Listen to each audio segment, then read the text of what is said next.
So Elena has talked about mostly theory, but I will try to concentrate on results and try to make sure it makes sense.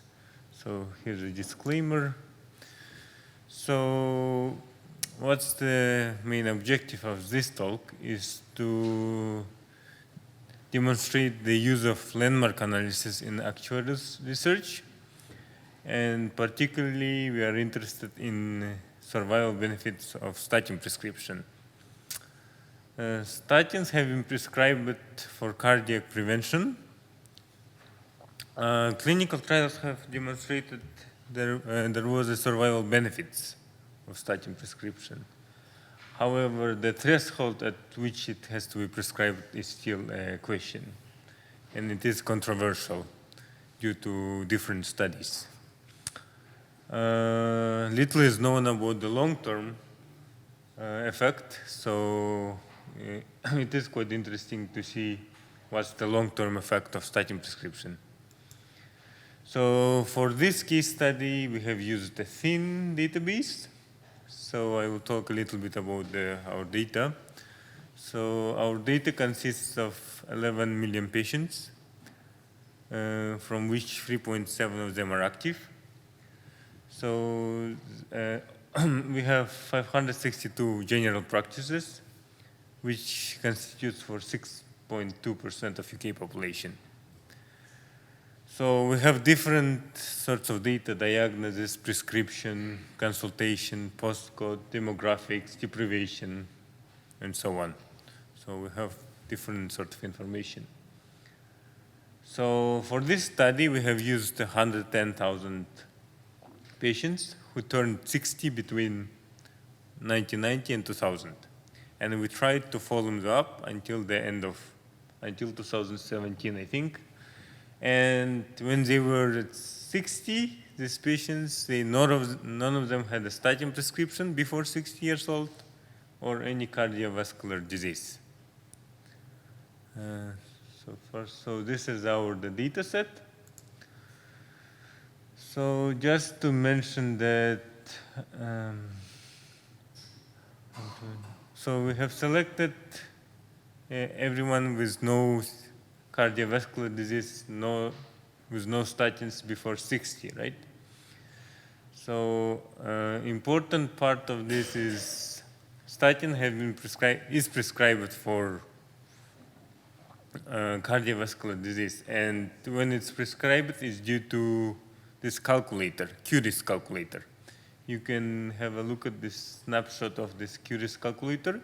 It takes various information into account, and it sort of predicts or tells you what's your risk of having cardiovascular disease within the next 10 years.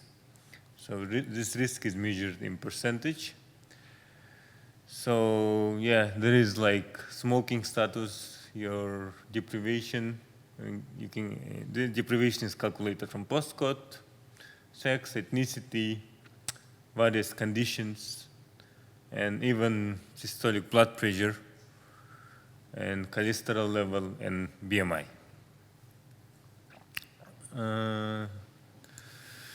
So prevalence of statin prescriptions differ by age, by year, and by sex and cardiac group.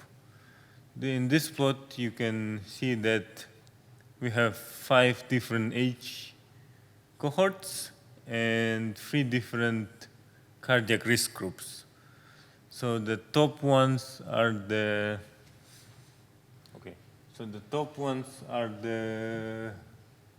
people who have the highest cardiac risks. They are triangles, or cardiovascular disease. So it's above 40%. The straight lines are the medium group, so who have Q risk between 20 and 39%. And the lower ones are the people who have the lowest cardiac risk. So what's our objective? The objective is to use landmark analysis for dynamic prediction of survival benefits of statin within the next 25 years. So the original plan was to use multi-state modeling, which sort of has a state of patients who were on, in the beginning, they were no one was on statins, then someone became eligible, someone were prescribed it. Of course, during the study, some people die, and this sort of the states. But alternatively, in order to model the time-dependent effect of statin, we have used the landmark analysis. So in this plot, you can see the adherence of statin prescription, and 51% of patients, they were never prescribed statin. However, 40.7%, they were prescribed statin at some stage, and they stayed on statin throughout the study. So you can see the number of switches. So 6.2%, they were prescribed statin, then they stopped, and then 1.5, they stopped and came back to statin. It is quite interesting to look at how people switch. They were prescribed or not prescribed statin. So the maximum number of switches, I think there was one person who had 9 switches. So a lot of switches. So in order to fit the landmark model, firstly we had to prepare the data set. Super prediction data set that was mentioned by Elina. So we have to take everyone who are at age 60 and follow them up until the end through next 25 years. But every half year, we have to update their history, their medical history. Someone might not have, like suppose, hypercholesterolemia in the beginning, but then have it at age 70 and so on. And also we updated like their diagnosis, their medications. However, there was a problem of missing data. So there were lots of missing data. So we have used the multiple imputation to deal with this problem using a joint modeling at age 60. And then when we have the full data set at age 60, we have used the last observation carrying forward method to fill in all observations for next 25 years. So how we performed the landmark analysis is by fitting the Cox model every half a year. So this is sort of a crude way of doing it. So we have fitted it in at every half a year and look at the all-cause mortality at each landmark point. So when I say the landmark point, it is the point at which we look at we fit the Cox model. Of course, as was told by Elina, we have to specify a certain window for our models and also for predictions later on. So we have looked at the windows 5 years, 10 years, and 30 years. So as you can see from here. So the modeling process had 4 stages. So firstly, we have fitted the model on complete cases just to inform the imputation model. So then both models have included the full history. And then we have fitted the on imputed data sets, we have fitted models on key ages. So 65, 70, 75, 80, 85. We have included all our risk factors and interactions. So you can see some of them, like statin prescription, sex, year of birth, cardiac risk. And then after fitting it, we have identified all the risk factors of interest after fitting it on key ages. And then we have fitted the landmark model on fully adjusted model across 10 imputed datasets. Talking about 10 imputed datasets, whenever we did imputation, this imputation resulted in 10 datasets. And then you sort of have to pull the estimates from these 10 imputed data sets using a Rubin's rule. So is it clear so far? So good? So then we have used the IPL and IPL star model in order to smoothen our estimates for a statin prescription. So here you see all the covariates that we have taken into account. So we have cardiac risk at 3 levels, less than 20, 20 to 39, and high cardiac risk bigger than 40, or diagnosis of cardiovascular disease, and other covariates such as sex, birth cohort, deprivation, chronic kidney disease, and so on. So let's look at the results. So this is the result from landmark model using a window of 30 years for statin prescription. The blue line indicates unadjusted model. So when you have a model with no covariates apart from statin prescription.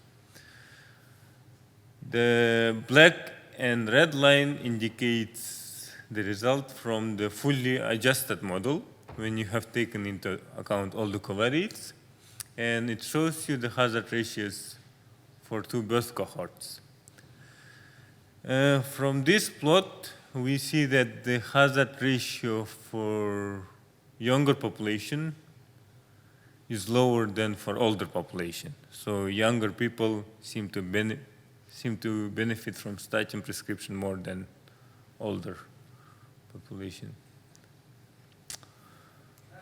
Yes? So there's a 30-year window there. So from Elena's earlier explanation how the landmark analysis was working, the drawing, I was inferring that the windows would be quite small relative to the study period.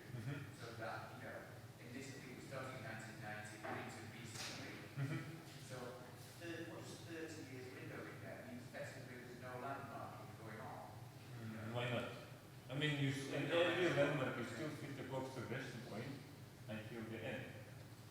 Well, it's more that the picture on the Yeah, photograph is okay. showing us you're cutting out things into small windows. Yeah. So if you've got a 30 window, you're not cutting anything out. What do you mean? I mean, suppose it's someone's, yes, suppose this is S, the time when you fit the Cox regression, and 30 year will be here, right? I mean, I don't have the light. So you are looking at the time of from here to here. Can I just mention perhaps, so basically, we are still fitting 51 box models here. What we are doing though, we are not stopping in 5 years time.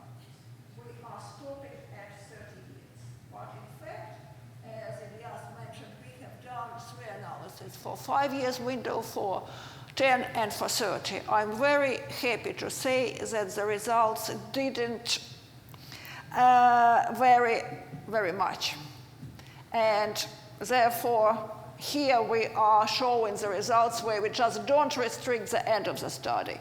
We do move over time with the start of the study, but we don't restrict the end of the study. Basically, that's what 30 years window means. Okay. But we do have results also for 5 and for 10-year window here. But does it mean, though, that, I mean, if 1990 is the earliest year, then the windows are gradually getting shorter and shorter, is that? To be sincere, 30 years window just means that we are looking at all the data until they are dead or until 2017. Yes.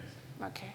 It sort of feels like that puts more weight on the end of the time series, because you start off with, of your 51, you start off with one which has got, where you're fitting the proportional hazards using 1990 to 2015, and then you're doing 1991 to 2015, 1992 to 2015, and then you aggregate all that up. So 2015 gets a lot of presence in the average. You are right that we have more data at the start than at the end, which happens every time with landmark analysis, because at the start you have all people who are still alive, and at the end much less people because half of them are already dead. This is a different point, though, isn't it?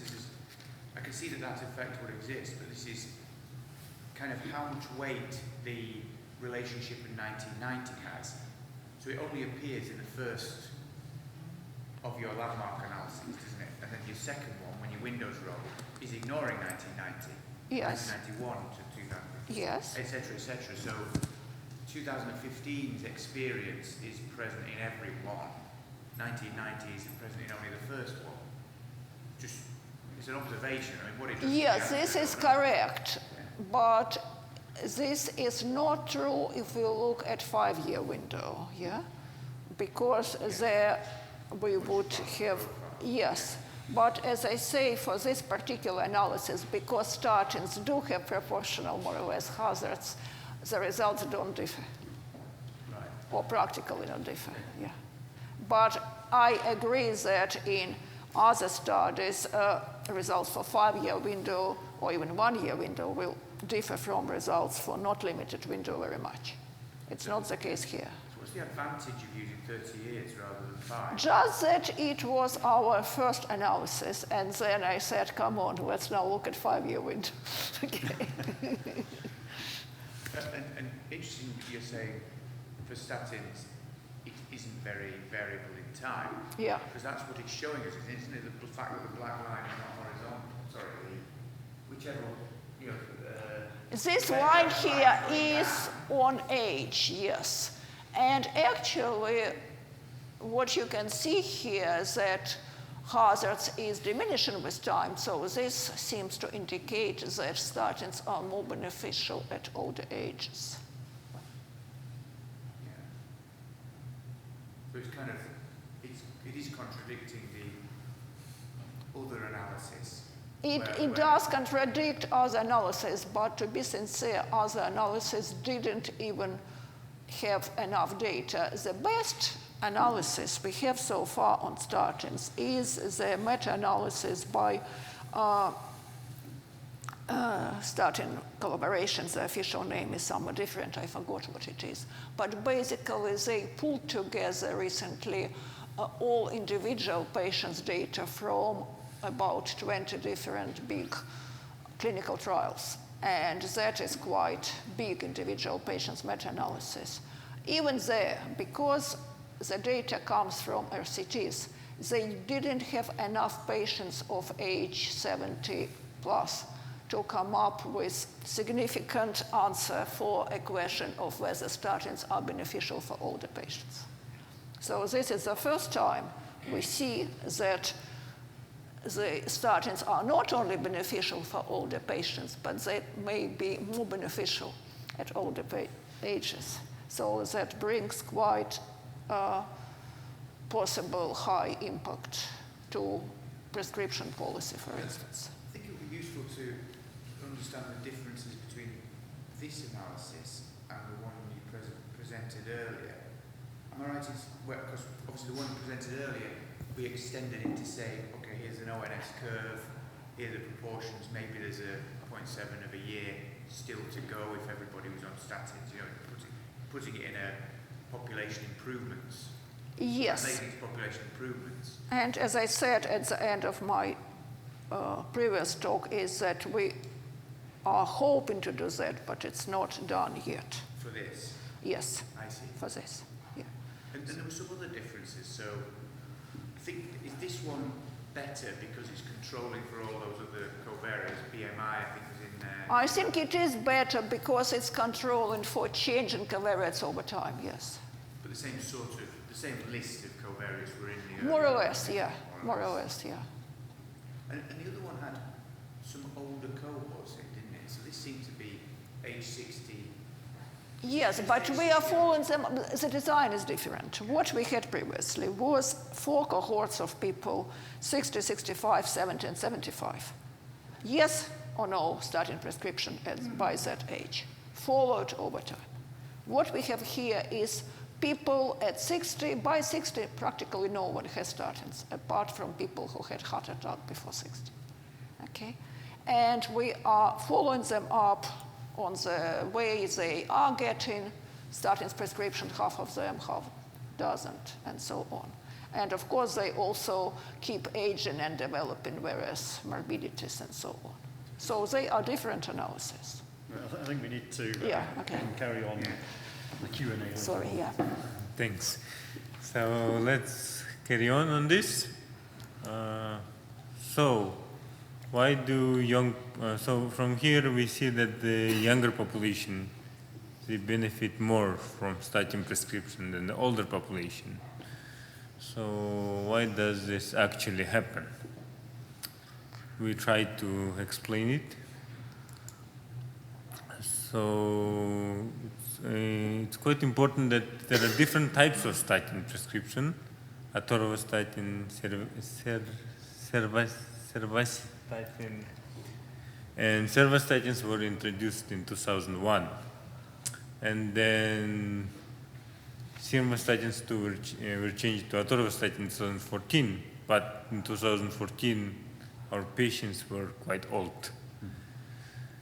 So another explanation is we had so basically for our patients, we had to look at their length of their prescription with the time. So time means age, a different age. And then from this plot, you see that the younger population had a medium length of prescription higher than the older population. So this might be one of the explanations. So we see the medium length of prescription with the confidence intervals. We also look at patients who have never taken statin at certain landmark point. And the younger population start taking statin only up to 1 year at age 80 or up to half a year at age 75. And they were higher than the older populations. We tried to look at the adherence. So patients who are younger, they have a higher adherence, at least 75% in comparison to patients who are older. So they are prescribed more statin, the younger population. So this might explain the result from the previous plot of hazard ratios, why younger people have more benefits of statin prescription. So I think this is quite similar to plot that was shown by Lina earlier in hers, but this shows the hazard ratios for all-cause mortality with different windows. So now we'll look at 5-year window, 10-year window, and 30-year window. And as you can see, they do not really vary much. I mean, there is a difference, of course. I mean, but difference is very small across age. So you can see the three lines. Black is 5, red is 10, and the blue one, the 30 years old, which was shown earlier. And this was for older people who were born 1930-35, and this is for younger people. I mean, from this plot, we just see that the results do not differ much for different windows that we have considered at each landmark point.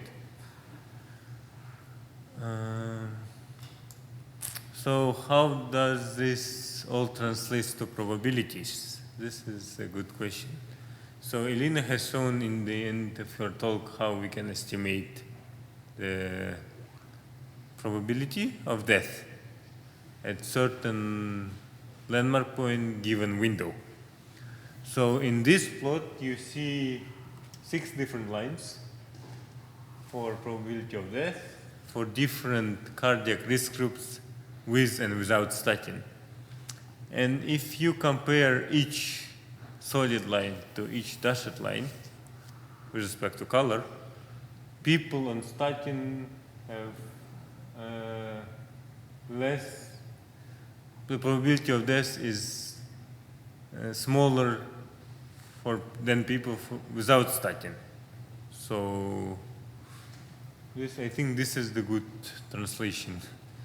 I mean, this is quite good plot to explain how the statin benefits for different cardiac risk groups, with and without.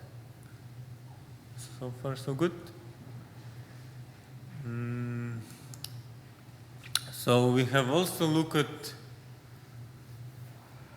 We have done analysis for patients who have never taken statin in comparison to patients who had statin. So younger patients still seem to doing better, even in this analysis, when you compare to people who have never taken statin before at a certain landmark point. So here is summary. Am I a bit early? No, it's about on time. Okay. Yes? Just going back to, actually, one of the on that, if anyone wants to read it, these would go back to one of the previous graphs. Previous one. Okay. Well, just going back to the slide, it's the one where Rob was commenting on those different questions. Just so this Yes. one, just going back to this whole point of earlier about the calendar effect. Is it not the case if you're not allowing for a calendar effect in modelling, then isn't this just the effect? It's also an interesting cohort effect, is it not just a sort of 5 years of mortality improvements? Well, what do you mean by calendar effect? We have looking at the different age cohorts, right? Yes. So the black one is the older people who were born between 1930 and 35. And of course, they will turn at certain age at different years. Sure. Yes? Precisely. So the point is, in the way you formulate the model, there's no explicit way of allowing for mortality at a particular age to vary according to calendar year. Is that correct? Is it there in the controls? I would say, yes, that this is just hazard ratio of statins. So we're comparing like to like. We're comparing people on statins to people off statins, regardless of calendar year. So I don't think that this is an effect of calendar year. This is effect of statins. Well, it must be an effect of calendar year if you're not taking calendar year into effect. Then But calendar year sits in the baseline hazard. In those analyses, it's separate from effect of statins. Controls are also getting mortality improvements from other sources. Yes, absolutely. Well, because they live in the same time as people on statins. All of them get the same mortality improvements. I'm not asking about statin versus non-statin. This is statin versus non-statin. This is exactly hazard ratio of statins. What I'm talking about is the apparent cohort effect of black versus red. Yes, there is a cohort effect here, and we think that this is explained by more ruthless prescribing, if you want, and also better adherence. Well, how is it not explained just by 5 years' worth of mortality improvements if you don't have calendar year allowed for explicitly in the formulation of your model? Matthew, I still think that when we're comparing people on and off statins, we're comparing people who live in the same year, if you want. So same age and same calendar year? Yeah. Well, if you are, that's good. It just wasn't. I'm comparing here all 70-year-olds on statin to all 70-year-olds off statins. I have, in particular, subset of 70-year-olds in year, whatever, 2005. I'm comparing like with like. Well, it's certainly not at all clear that you're comparing like with like. It just seems to be just not at all clear that that apparent cohort effect is not just 5 years of improvements. Anyway, hope it becomes clear. Yeah. Okay. So, Or we just go up. If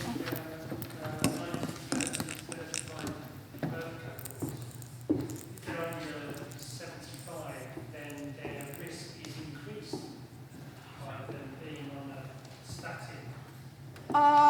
I wouldn't say that the risk increased, because you also should look at the confidence intervals there. And you can see pretty wide confidence intervals. So no, I would say that it didn't really increase.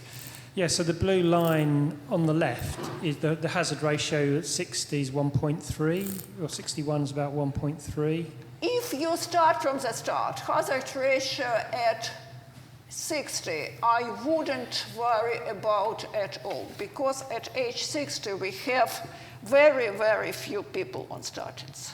And we have pretty wide confidence interval because of that. Well, I mean, I was, with regard to the prescription of statins, so in 1993, so if we took the average age, let's say the average age was, if we took 61, that's on average going to be about 1993 for that both birth cohort.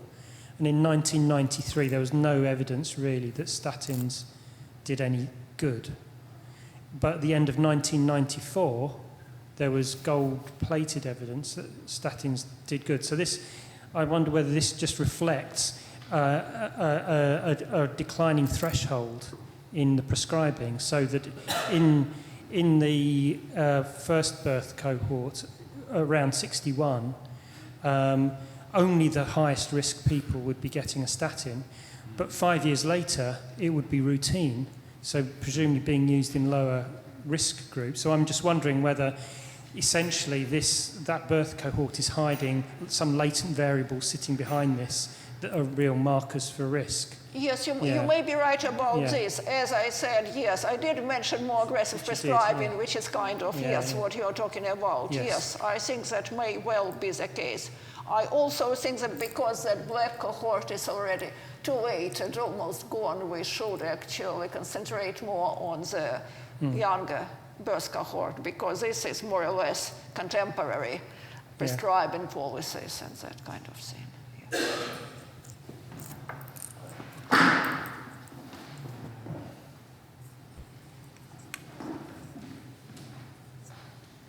Can I just check again, the two different age shapes you've shown us? I'm not sure I fully understood that. So we've got a downward age shape here. And I think, Ilias, you showed us a later slide with an upward age slope. Yes. Could you go over again what the difference between those is, please? Yes, this is very interesting, because what we can see, sorry, can we go to the previous one, Ilias? This one? No, the one which we were on before, yeah. So what is the design of this one? Here we have a current view, if you want. A patient comes to GP, and GP needs to tell him about benefits of statins compared to people who are not on statins at his age.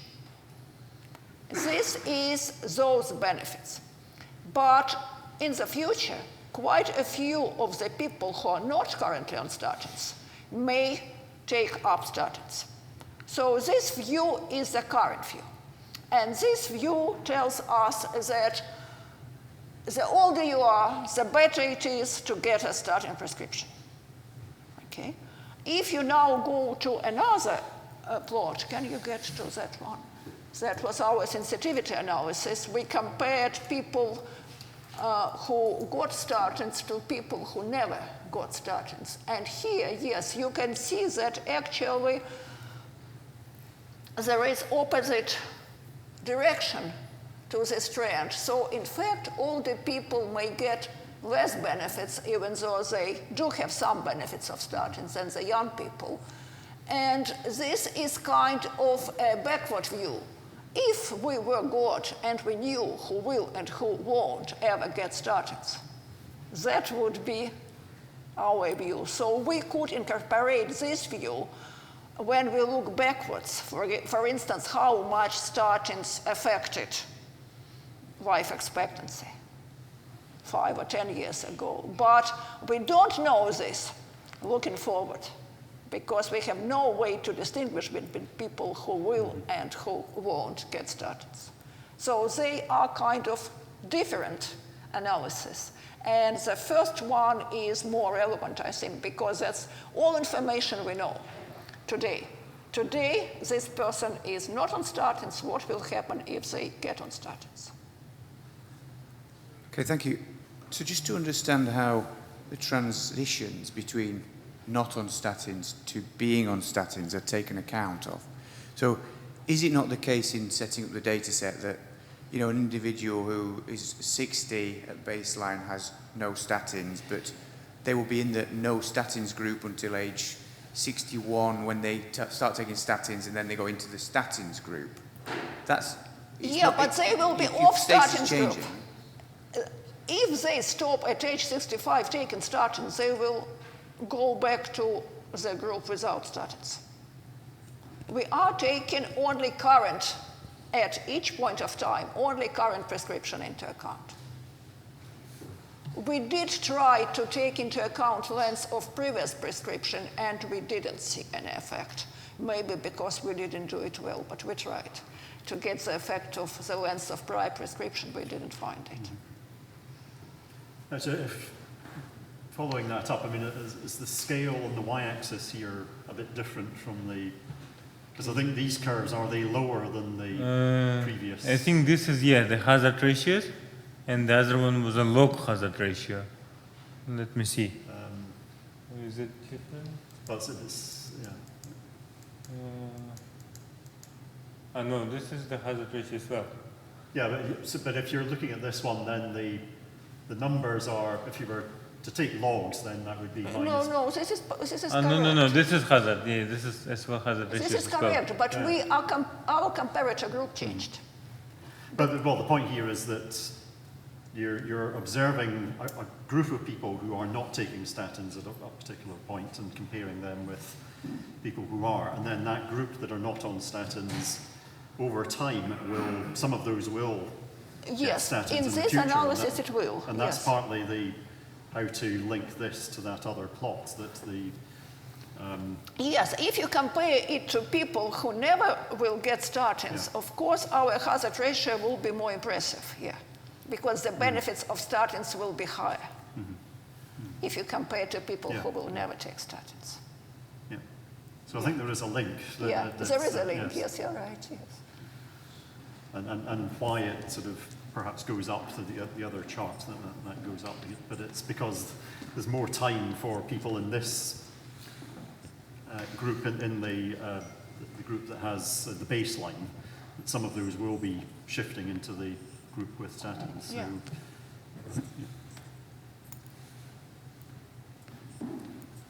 So, could you maybe go through to your last slide, the summary, because I'm not sure I had time to really absorb all of that. Sorry. The final slide.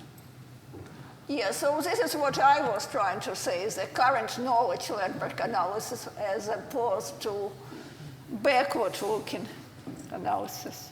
The reason I wanted to just review that was I haven't yet heard something that okay, hold my hand up. I've had more longevity than anybody else in this room, I suspect, but I'm still interested in how much longer I'm going to live. I also have retired after 50 years of actuarial work early last year.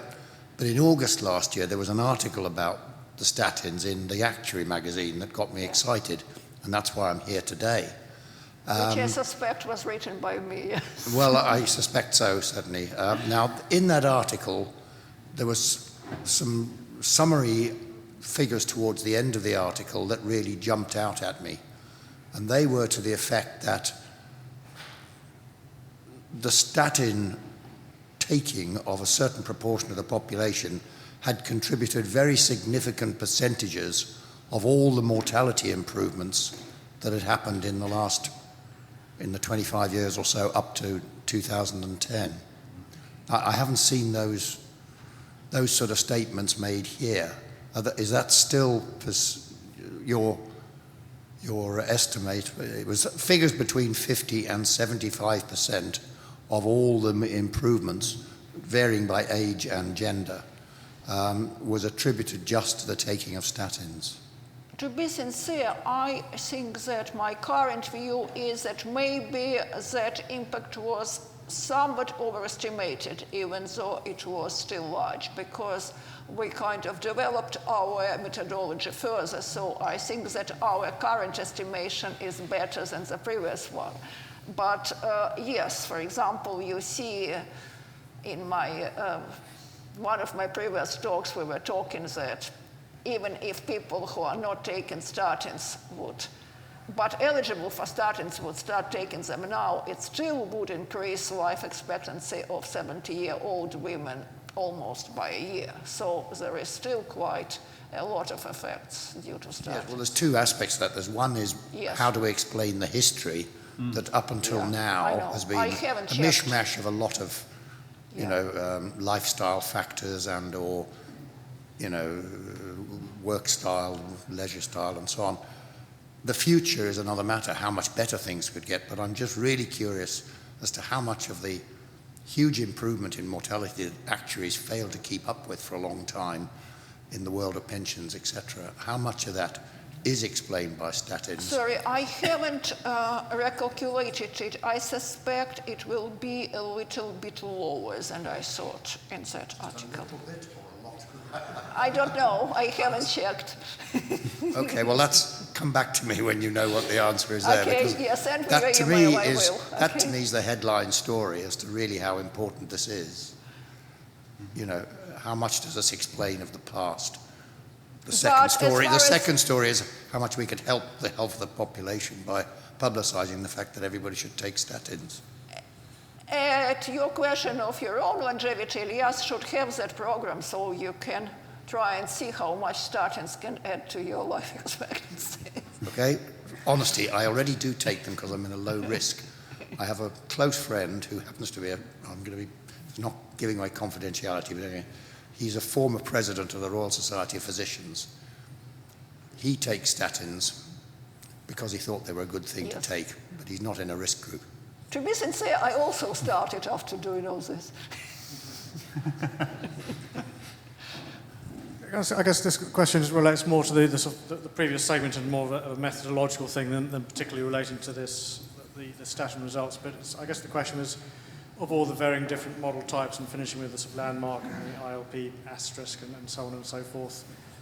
Well, so I appreciate the ways to sort of work out whether things are looking sort of theoretically better, but I guess sort of key concern, I'm always a modelling empiricist, and I guess many actuaries are more sort of empirically minded than theoretically minded, is sort of how do you go about comparing the different model types in a validation context? In other words, you, at some stage, sort of doing your modelling on a sort of 70 or 75% modelling portion, then validating against a holdout and things like that, and how does that reflect your model preference? To be sincere, we haven't done it, but what we did do is something which is very similar, and this is calculating the concordance of the model, because concordance does exactly that. It looks at how much your ordering by risk score corresponds to final results. And we have our concordance measures for these models. Yes, and it's better than nothing, but I think you'd want to see something which is sort of purportedly on an independent part of the data, although clearly still be affected by the same data bias which might be in the original data, but it still look much more, or certainly look much more safe to do that. I suppose sample, yeah. Okay, if you want it, we could do it, yes. Well, in fact, it's the iron test, isn't it? I mean, it's the most iron test you can do with a given data set, unless you go outside the data. Okay. And the other one is around imputation, and can you give a sense of what proportion of the data was sort of imputed as opposed to sort of originally all there? I mean, there were 4 variables that were imputed, which is systolic blood pressure, smoking, BMI, and alcohol. Yeah.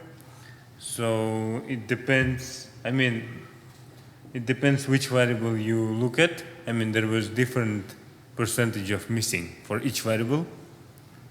So there was no like overall 50% of everything or 60% of 40% of missing. Suppose, I don't remember by head, but suppose smoking was missing 30%, alcohol 20, I don't have numbers here, but it differs. Yeah, sure. I guess where I'm coming from is this concern of trying to create information in a closed universe. I mean, of we data. have fitted the model for complete cases without imputation, right? Yes, And so then I the guess results the were key thing similar. would be- yes, well, that's the key thing, isn't it? Sorry? I think that's the key thing, because I'm Yeah. suspicious that Yes, the imputation you're modeling yeah, we have models compared the data. complete cases analysis to imputed, and they were similar. What also I wanted to say, which didn't kind of was pronounced clearly here, is that how did we do imputation? We did imputation at age 60, because at age 60, not many people come to their GPs because they are comparatively healthy.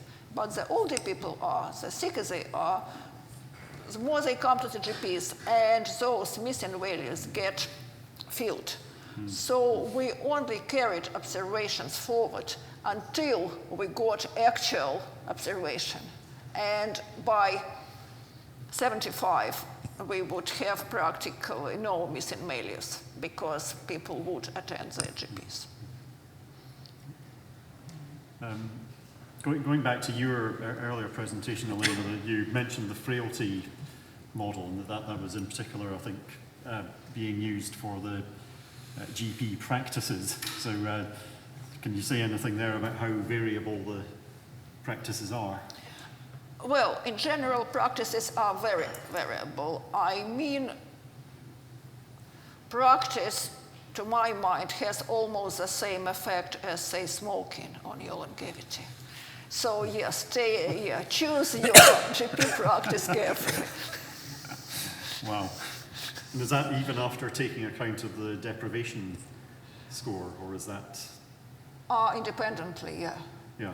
So the deprivation is within There the is model. very high variance, and Yeah. that translates into different effects of different practices, yeah. No, this is serious thing. Okay, well, I think it's now time for another coffee break. So we'll start again at 3:15, I think. Let me just check. Yeah, 3:15. But can we first of all thank both of the speakers in this session?